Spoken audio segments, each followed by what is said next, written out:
Hey, this is Mitch, your fitness supervisor down in the fitness center. We're going to talk about tall postures today, okay? Tall positions. It's something I say in the classes all the time. Get yourself into a tall position.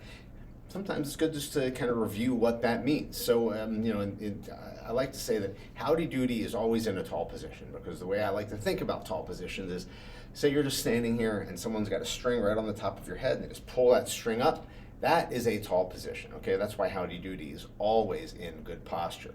So what tall positions really are is, if you look from the side, it's just good posture. So you're looking from the side, from the ankle, if you draw a straight line, should wind up pretty much bisect your body for the most part, end up kind of middle of your shoulder, right to your ear, okay? So that's a tall position, as opposed to being like here. Again, pull that string, boom. That's where we want to be, okay? If you have rounded shoulders, very common. Pull that string, again, that's where you want to be, okay?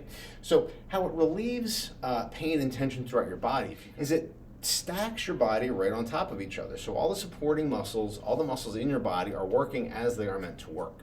Okay, your core, your hips, your shoulders, your legs, all of it is lined up so that the joints are in good alignment, so that the muscles are working with each other. No muscle is taking too much of the load, which is one of the reasons that we can get chronic pain, is if one muscle or group of muscles is taking too much responsibility because of something postural, and that's a problem.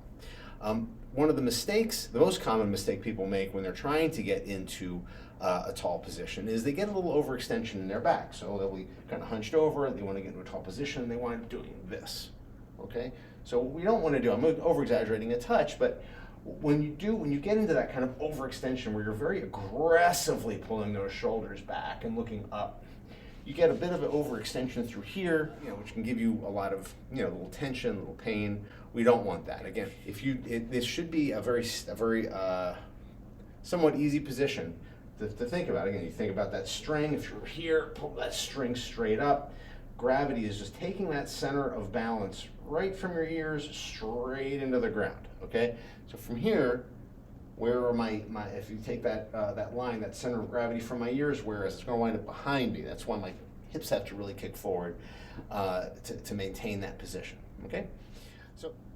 So what that string cue does in order to get your hips and your head lined up is it kind of pulls your head. Again, it centers your head position, which is going to help you center your hip position, which is going to get you into that nice alignment. Now, you might have some restrictions or things going on in your body. You're not able to get into perfect posture. And let's face it, most people, in fact, no one really is in perfect posture. We just try to do the best we can with it. So you always have to work within those parameters. But if you think about it again, in terms of that string pulling you up, that's going to, again, stack you up as best you can be, and it's going to line you up, getting all the muscles working with each other, and as much as possible, there's not going to be a group of muscles that are that are getting too much of the work, which can cause pain or issues.